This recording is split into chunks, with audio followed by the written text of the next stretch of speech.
마지막 여론조사 민심이 기울었다. 마지막 여론조사 민심이 기울었다. 네, 제가 여러분들께 한 10분 남짓 설명을 드리면은 아하, 민심이 어느 쪽으로 기울었구나라는 것을 조금 여러분들이 이해를 해 주실 수가 있겠는데요. 자, 마지막 여론조사라는 의미를 감안을 하고 여러분들께서 보시면 좋겠습니다. 이게 중간에 뭐 내일도 또 나오고 모레도 또 나오고 하면은 그저 그런 하나의 그 트렌드에 점을 찍는 그런 상황입니다만은 이제 더 이상 이렇게 공식적으로 여론조사를 공표를 할 수가 없기 때문에 사실상 이 수치가 여러분들이 언론 매체를 통해서 보는 마지막 수치라는 점에서 상당히 의미 있게 파악을 하셔도 좋겠습니다. 보시죠. 지금 서울과 이 수도권이 아무래도 초미의 관심사인데요. 네, 그리고 오늘부터 이틀간 사전투표, 여러분들이 사전투표에 대해서 부정선거, 미리 찍은 그 투표함을 저들이 어떻게 할지도 모른다라고 하는 그런 부정선거 의혹이 상당히 강했죠. 그리고 지난번 언제입니까? 대선 때, 3월 9일 대선 때는 바로 소쿨 투표라고 상징되는 그야말로 아주 총체적인 부실뿐만이 아니라 자, 이거 봐라. 이거는 부실을 넘어가지고 이 정도면은 누가 손을 태울 그럴 가능성이 매우 높을 정도로 관리가 매우 부실했습니다. 그렇죠? 소쿠리에 이게 담아가지고 그 소쿠리가 어디로 가는지를 모르게 어떤 남자가 들어와서 갖고 들어가죠. 과연 어디에 들어가서 그걸 어떻게 처리하는지를 아무도 볼 수가 없는 상황이니까 바로 이 부정선거 가능성을 배제를 할 수가 없는 상황으로 지금 대법원에서 지금 뭐 최종 그 심판, 어제 그저께 제가 3일 전에 바로 이 시간 김동훈의 하이파이브 시간에도 말씀을 드렸습니다. 대법원에서 최후 진술을 받았죠. 민경욱 전 의원, 대법원 판결을 앞두고 최종 이 진술을 들었다는 얘기 제가 전해드리고 많은 분들이 그 영상을 시청을 하셨는데요. 바로 그런 부정선거가 아직까지도 그 잔상이 남아있는 그런 상황인데 그래도 사전투표는 여러분들께서 그렇습니다. 제가 대선 때도 말씀드렸습니다만은 바로 6월 1일 날 나는 특별한 일이 없다. 그러니까 6월 1일 날 나는 그 투표를 할 수 있다라고 하는 분들은 본투표를 하시는 게 마음이 편하실 겁니다. 사전투표를 해가지고 괜히 내가 찍은 표가 어떻게 될지도 모른다라고 불안에 떨 필요가 뭐가 있겠습니까? 그렇지만 6월 1일은 내가 어디를 가야 되는데 그러고 제 시간에 맞출 수가 없는데 6시 이후에나 어디 지방 갔다가 돌아와야 되는데 그러면 투표 시간이 다 끝났는데 어떡하지? 라고 하는 분. 그러니까 시간을 제때로 6월 1일 날 맞출 수 없는 그리고 불투명한 분들은 내일하고 모레, 오늘이죠? 오늘 금요일이니까 오늘하고 내일 이틀 동안 사전투표를 활용을 해도 이제는 저들이 그렇게 부정 그 개표를 획책하고 그럴 그 상황은 아닌 걸로 보입니다. 일단 권력 교체가 이루어졌고요. 정권 교체라는 그런 어마무시한 그런 상황이 현재 상황으로 바뀌었고 아무리 그 투표함에 이 손을 타거나 자기들 유리한 방향으로 무효표를 많이 양산한다거나 그럴 가능성은 제가 보기에 전혀 없습니다라고 얘기는 못 합니다만은 그 가능성 크게 줄어들었다. 그리고 지금 상황에서 그 부정선거를 기도하거나 획책을 하면은 그야말로 어떻습니까? 이 아주 명운을 걸고 그걸 기도를 해야죠. 만약에 그게 발각되고 또 내부 고발자에 의해서 양심 선언을 하는 날이 있으면은 글쎄요, 끝장나는 거 아니겠습니까? 그러니까 이번에는 부정선거에 대한 어두운 그림자가 한층 그렇게 거쳐졌다라고 제가 말씀을 드리겠습니다. 그러니까 요약을 하자면은 6월 1일 날 투표를 할 수 있는 분은 마음 편하게 6월 1일 날 하는 게 제일 좋은 방안이고요. 6월 1일 날 나는 좀 불투명한데 라고 하는 분들은 그냥 오늘이나 내일 사전투표 전국에 2,500개 정도에서 사전투표를 하니까 거기에서 해도 크게 부정 투표에 내가 찍은 표가 이용이 된다라고 하는 그런 것을 이렇게 많이 걱정 안 하셔도 되리라고 저는 봅니다. 예, 사전투표 NO, 당일투표 YES라고 슈퍼맨님이 딱 또 정리를 해주셨네요. 네, 사전투표 NO, 당일투표 YES. 그렇지만 당일투표에 대해서 나는 분명히 투표를 하긴 해야 되는데 당일투표 지금 할 가능성이 그렇게 높지 않다라고 하는 분은 네, 사전투표를 해도 예, 크게 무방하다라고 예, 제가 제 기자 생활 30년을 걸고 제가 말씀을 드립니다. 네. 이번에까지도 부정선거 의혹이 드러나고, 그러면은 정말 그거는 참 안 될 말이죠. 네. 가급적 본투표들을 하셔야 할 것 같습니다. 부방대 회원님들 고생이 너무 많아요. 분양정보님이, 예, 저는 처음, 제가 불러드리네요. 아마 오늘 처음 들어오신 분 같은데요. 예. 부방대 회원들. 그렇습니다. 정말, 예, 부정선거 방지되죠. 예, 부방대 회원들의 활약상, 이것들은 아마 그분들이 활약을 했기 때문에 아마도, 이 부정선거를 기도하거나 획책하는 그런 세력이 있다면은, 예, 아마, 주춤할 것이 지난번 대선도 그렇고 마찬가지로 부방대 활동이 활발하게 이루어진다 그 자체만으로도 예, 근절에 가까운 그런 효과를 낼 거라고 저는 생각이 듭니다. 네, 토미니스님 아직 안 들어오셨다고 내가 얘기를 했는데 말 끝나자마자 또 들어오셔가지고 예. 아무튼 참, 예, 감사드립니다. 토미니스님. 예, 아시아투데이 김동원의 하이파이브 항상 응원합니다. 하고서 박수를 보내는 그런 장면을 보여주셨네요. 네. 우리 토미니스님의 그런 또, 소중한 정성, 예, 아주 잘 따뜻하게, 간직을 하도록 하겠습니다. 네, 오늘부터 사전투표, 말씀을 드렸죠? 네. 바로 제가 말씀드린 거는, 예, 사전투표 NO, 당일투표 YES지만 당일투표를 못하는 분들은 네, 그래도 사전투표라도 꼭 하시라라는 말씀을 제가 드립니다. 자, 이 수도권의 향배 이거를 아무래도 여러분들과 함께 지켜보는 게 좋겠습니다. 어떻게 됐을까요? 한번 보여주시죠. 김동연 45.2, 김은혜 44.3. 참 경기지사는 정말 유일하게 전국적으로 아직 승패가 오리무중인 네, 안개 속에 깊숙이 갇혀있는 바로 그곳이 경기지사입니다. 이거는 뭐 막판까지도 누가 승자, 최후의 승자가 될지를 알 수가 없는 상황입니다. 45.2 대 44.3은 0.9%포인트 차인데 네, 0.9%포인트면은 누가 앞섰거니, 누가 뒤섰거니라고 얘기를 할 수가 없는, 예, 초박빙 상태죠. 인천시장 어떻습니까? 인천시장은 또 경기지사하고 또 약간 다릅니다. 박남춘 40.6, 유정복이 45.5. 예, 처음에, 한 달 전에, 이 레이스가 시작될 때는 박남춘, 현재 시장입니다. 인천 현재, 시장이고, 박남춘 시장은, 네, 저하고도 뭐 인연이 좀 있습니다만, 바로 고 노무현 장관이 해양수산부 장관 할 때 총무과장이었습니다. 총무과장. 예, 그래서 제가, 그 장관방에 제가 이 수시로 왔다 갔다 할 때 그 총무과장으로서, 항상 박 과장을 먼저 이렇게 보고 장관실에 들어갔던 제 기억이 나는데요. 예, 아무튼 그 흥미있죠? 예, 노무현 장관이 해양수산부 장관을 했을 때 바로 지금 인천시장이 총무과장으로 있었다 하는 얘기. 예, 저는 뭐 두 분 다 노무현, 박남춘 뭐 이런 분들을 다 겪어봤으니까 제가 잘 알죠. 네, 한 달 전만 해도 박남춘 시장이 현직 프리미엄으로 상당히 앞섰습니다. 약 뭐 한 8%, 9% 이렇게 앞섰는데 지금 어떻습니까? 지금은 유정복 후보가 45.5로 박남춘의 40.6을 훌쩍 뛰어넘는 그런 상황인 겁니다. 그러니까 바로 물론 유정복 후보의 개인기도 이게 반영이 됐겠지만 저는 이재명의 인천 계양을 출마 이게 인천시장 선거에 크게 영향을 미치고 있다라고 저는 봅니다.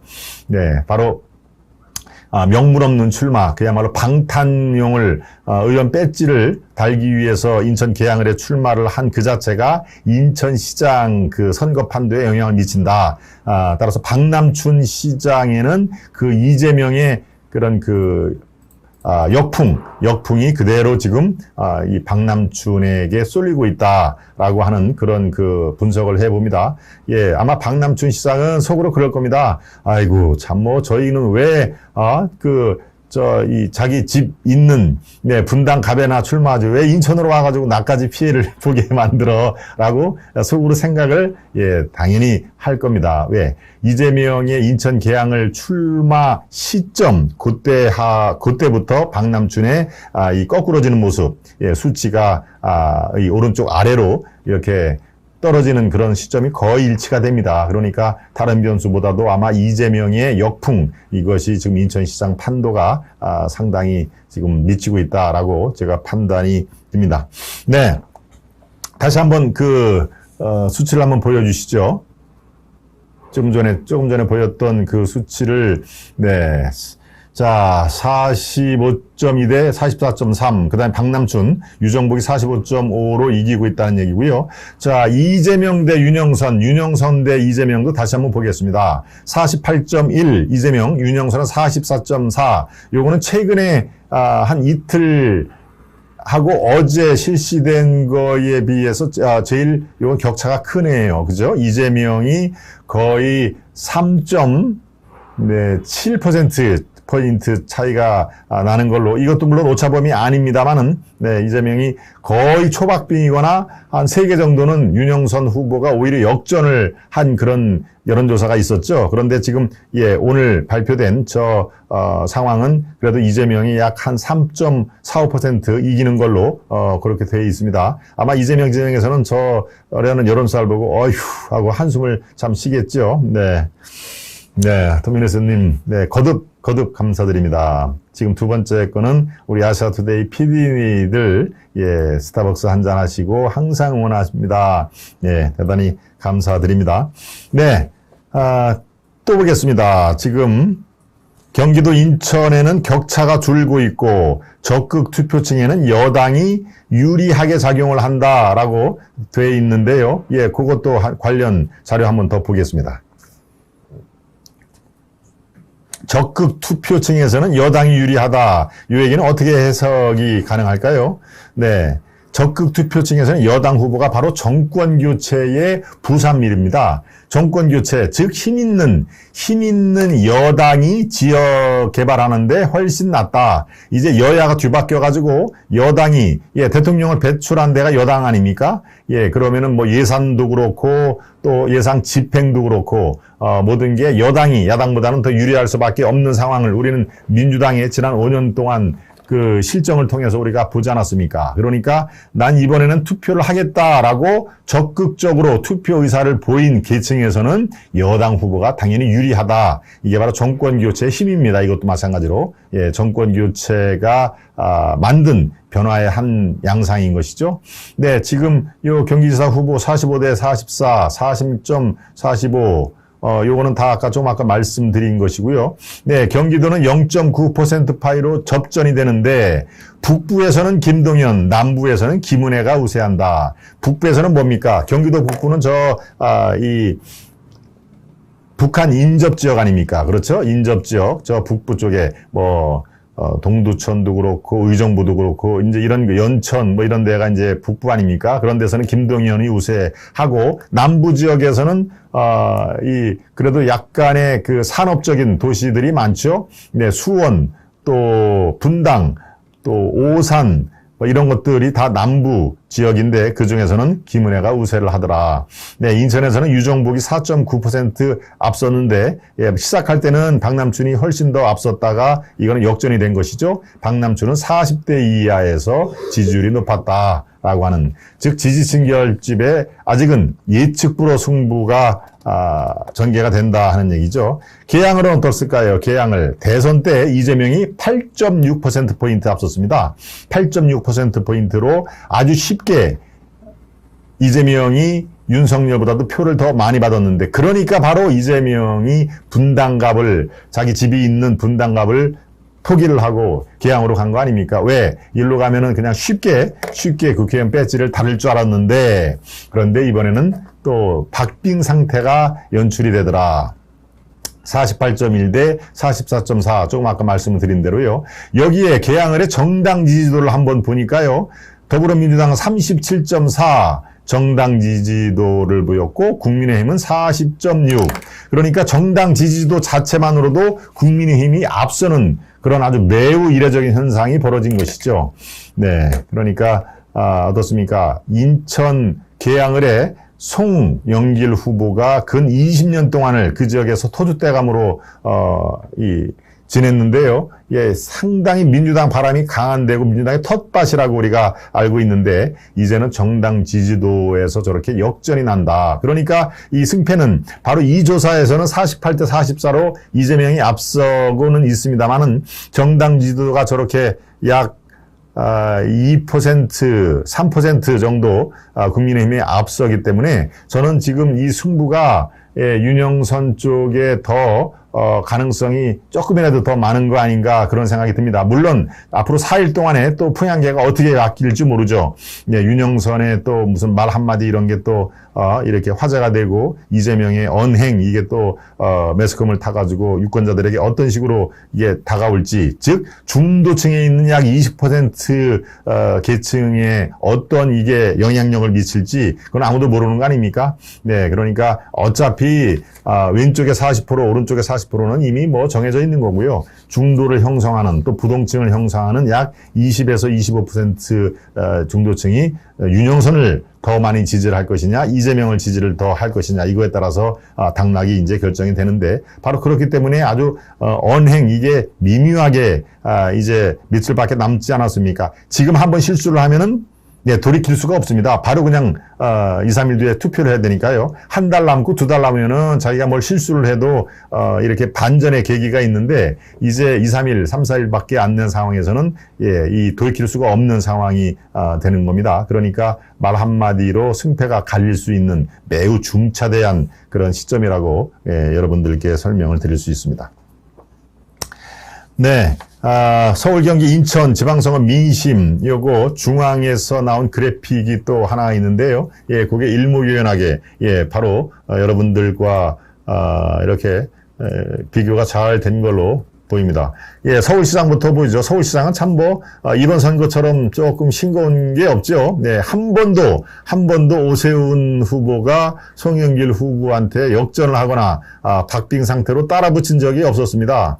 네, 실제로 저 그래프를 보시죠. 54.6, 56.5, 57.9 그렇게 격차가 많이 났는데도 오세훈 후보의 지지율은 조금이라도 위로 올라가고 있죠. 54에서 56, 56에서 57. 그러니까 이거는 민심이 이미 판명이 됐다라고 그렇게 조금 이른 감은 있습니다만은 네, 이거 뒤집힐 가능성, 뒤집히려면 무슨 변수가 있어야 되는데 예, 송영길이 오세훈을 따라잡을 변수가 현재로서는 예, 전무하다시피 하기 때문에 서울시장은 사실상 예, 일단락이 된 걸로 저는 판단이 듭니다.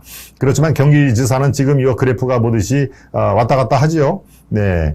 김은혜가 42에서 40으로 떨어졌다가 40으로 반등을 한 그런 과정에서 김동연은 42, 38, 37로 이렇게 내리막을 걷고 있다. 바로 여기가 이게 중요합니다. 수치가 45대 37이 중요한 게 아니라 김동연은 조사 시점마다 조금씩 떨어지더라. 그러니까 이게 상승 탄력성 대신에 오히려 상당히 지금 내부적으로도 그렇고 민심이 차갑게 돌아서는 그런 그 초입 단계로 저는 보는데요. 저렇게 여론조사는 트렌드, 예, 저 수치가 올라가느냐 내리느냐 저게 더 중요하다는 말씀을 거듭 강조를 드립니다. 예, 인천시장 같은 경우는 어떻습니까? 유정복은 41, 45, 46으로 차츰차츰 올라가죠. 박남춘은 36에 32로 떨어졌다가 이제 겨우 37로 반등을 하는 예, 그런 상황입니다. 예, 옆에 참 서울시 교육감 얘기를 한번 볼까요? 서울시 교육감, 참 말도 많고 탈도 많은 서울시 교육감, 예, 보수 후보들의 단일화는 지금 뭐 사실, 이 난망처럼 돼 있는데, 여기에, 박선영 후보가 12.9, 그 다음에 지금 단일화를, 이렇게, 해야 되는 상황, 조영달 후보가 5.2, 그 다음에 조전영이 10.7, 그런데 바로 이른바 좌파 진영에서 단일 후보로 내세운 조의원은 32.5입니다. 32.5. 그러니까 세 사람이 다 합해도 32.5에 안 되는 것이죠. 그러니까 무조건 단일화를 해야 이 승패가 한번 해볼 만한데 오히려 그 32.5에 대항하는 사람들이 세 진영으로 나눴으니까 저게 뭐 승부가 됩니까?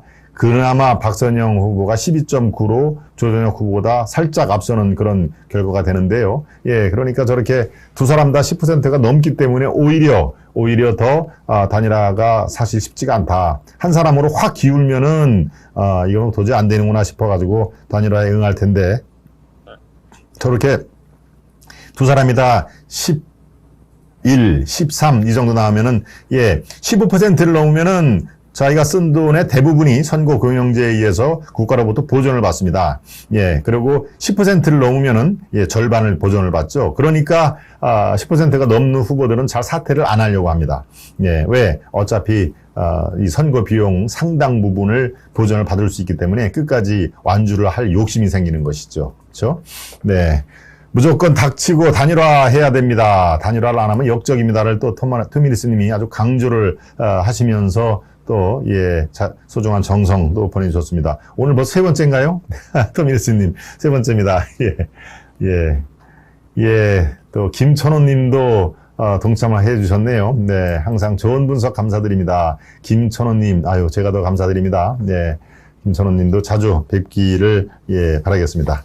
이렇게 마지막 여론조사에서 민심이 기울었다. 제가 지금 설명을 해드렸습니다만 민심이 상당 부분 완전히 무게중심이 기울지는 않았지만 상당히 지금 이렇게 무게중심이 기우는 도중이다라고는 분명히 제가 말씀을 드릴 수가 있습니다. 네, 이것이 바로 정권교체의 파워죠, 파워. 정권교체에 따른 정권교체를 했으니 이제 제대로 윤 정부가 일을 할 수 있도록 그러면 지방 권력에서도 서포트를 좀 해줘야 되겠다. 네, 그래도 민주당에서 앞서는 곳이 꽤 있죠. 호남, 전라남도, 전라북도, 광주 이거는 난공불락이죠. 그리고 제주도, 그 다음에 세종시는 지금 왔다 갔다 하는 상황이고 이렇게 4개 정도는 냉역 광역단체는 민주당이 당연히 앞서는 거고요. 대개 9개 정도는 지금 국민의힘에서 지금 아주 상당한 탄도 격차로 앞서는 걸로 약 4대 9, 9대 4 정도로 국민의힘이 앞서는 걸로 그렇게 민심은 좀 기우고 있다라고 제가 말씀을 드리겠습니다.